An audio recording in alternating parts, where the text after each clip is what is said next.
So, you miscalculated just how difficult it would be for a party of 6 level 2 players to face off against a Bahir warlord and his legions of lamias. Well, sport, that's too bad. Lucky for you, you know exactly what to do in a situation like this, right? Right? Ah, shit. I didn't prepare any cards. I just figured you'd had a system in place. No? Okay. Hey everyone, today I'm doing something a little different. I'm going to be going over 6 things you can do when your party faces an untimely end. This is sort of the test drive of a new series I'm going to be doing, called Table Technician. In this series, I go over aspects of running games and give tips for DMs to help them with theirs. You can find more info in the description, but for now, let's get into the Afterlife. End number 1. Just kill them for good. And then have them fight through hordes of specters and other non-planar beings in a divine struggle to reclaim their physical forms. During their plight, perhaps they catch the eye of an ethereal prince, who has a very specific problem that only a pack of incorporeal adventurers can solve. Should they take it, they're at work for weeks, struggling to keep up with the seemingly endless lists of hits and items the prince needs carried out and retrieved. Once everything is complete, the prince thanks them generously and returns their souls to their bodies. They awaken a shock, only to find that mere seconds passed in the physical world, as the ones who fell them are currently sheathing their own weapons. Journeys beyond the physical plane are always fun, provide a great change of pace and tone, and they can instantly spice up the otherwise depressing event of a TPK. Out of all these options, they definitely have the most creative potential in terms of where you can take the party.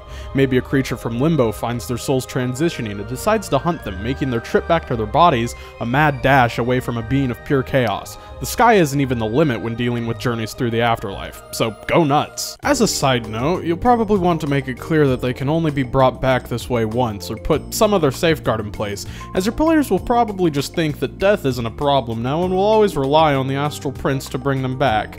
Make sure resurrections like this are a special event and whatnot, so players don't get too headstrong. End number 2. Just kill them for good. Maybe you don't want to award a party even more life if they're dumb enough to try scuba diving in lava, which is fair. End number 3. Perhaps they slowly awake, finding themselves healed and bandaged, and surrounded by a pack of cannibalistic elves. These elves can't offer up a sacrifice to their monkey god while it's bleeding out, now can they? The party has only a few moments to free themselves, retrieve their gear, and escape from the tribal compound before it's too late. And if the monkey goes without food, it's best they don't stick around to find out what happens. Waking up your players with immediate coals under their feet is a fun way to jumpstart the downer moment that death usually brings along. It doesn't necessarily need to be cannibalistic elves, it can be anything that poses a threat to the players. Maybe a big spider found them and is saving them for later. Maybe they wake up to armed vagrants going through their stuff. Make it up. End number 4. Maybe your players died from a natural disaster, rock slide, avalanche, tornado, etc., etc. They wake up to the sound of beasts of burden clomping along, rocking side to side. They find themselves in the back of a covered wagon, marching along with a caravan of people. Everyone here was displaced by the same natural disaster that killed the party, and they're now moving to the nearest village. From here, you can throw in various hooks to get the PCs back on their feet.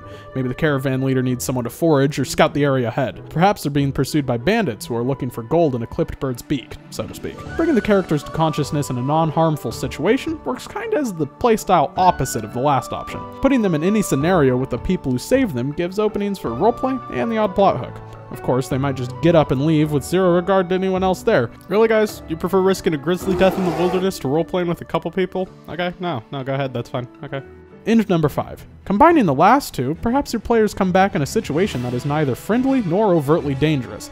Say they got killed by a bugbear general or something. You can never go wrong with the slave path. You can spice it up even more. Maybe he took the player's magic items and is using them to oppress his goblin soldiers, and they free the party in an attempt to overthrow him. By following this thread, not only do the party get their items back, but they also open up a new can of worms entirely. There's room to get really creative with what happens if your party dies in any of these options. Most view it as a fault of the DM or a bad move on the player's part, but it can easily become the jumping off point for a new arc or quest line. Finally, there's another option that you can pick if you're up for the extra effort. You can create a one-shot for your players where they carry out a hook like the ones mentioned before, but in this instance, the players are the NPCs. Start the one-shot off with the aforementioned rockside, for instance. The village needs to be moved, and your players are now a village elder, some guards, and a farmer. Along the path to their destination, they come across the unconscious bodies of the adventuring party. One of the elders tells the players to rescue them, and they continue on. Fill the rest of the journey with whatever, bandits, wolves, giant spiders, make it up. The OG party wakes up at the end of the one-shot and carries on next session.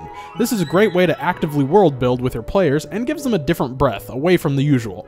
Of course, as I said, this will take a little more work on your part, but in the end, it'll be worth it. In short, a big hurdle to get over when you begin DMing is the belief that there are definite ends to certain events and threads. Once you get over this, you can find even more openings for creativity and memorable moments. Anyway, that's all I have. As always, these just serve as points of inspiration for you. The main takeaway for this video is that death doesn't need to be the end for your party or your campaign. I hope you all enjoyed this first episode of Table Technician. I'm going to sprinkle in some episodes of this alongside Monsters, Misguided, and all that to start diversifying the content on this channel. See ya!